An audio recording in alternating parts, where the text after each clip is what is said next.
Kua whakae te kai hautu I te kai pokerina ki ngā whakapai e ono kua utaina ki runga I aia. I mua I te aroaro o te kōti arohe o tauranga e tū ana I te rangi nei. Engari hea I ki ngā māngai āiwi, e hari te mea kuia te arongo nui I tēnei wā. Engari ke ia ko te whakarewatanga ake anō o te kaipuke I tō rātou papa moana.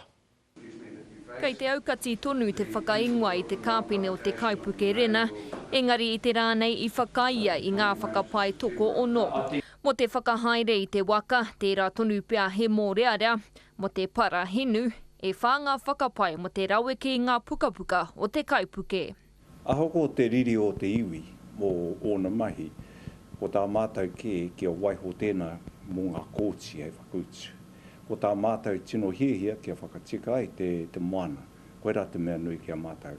Are I te mea kia patu ai te tēhea tangata rānei kia whakapai ai te moana.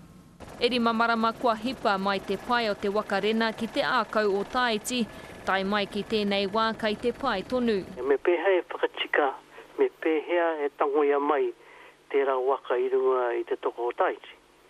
Koe rake te take nui kai mua I a tātou nā hapu o tauranga moana. Ko mō titi te kāinga o Ned, hei tāna kua tata hoki anō te mautere ki tōna āhua take o mua. Engari ko ngā kai moana te tino hiahia kia pai anō te kai. Nā toka I te raki, kāre te tino pai. Engari te nuinga ka te pai. Nā kai o te Māori ki te kai. Kare koe pērā e wera I rā wahira. Ka mate ana I te nā paru, ana e roa tonu ka hoki mai nā kai. Engari tā mai ki a tātou, e tere noho te whakatika. Ko te tikanga ka whiua te kāpene o te waka te marama o Haratua, ka haere tonu ngā mahi whakaora moana mo ngā iwi kia Marino Rāno tō rātou moana. Irina Smith, Te Karere.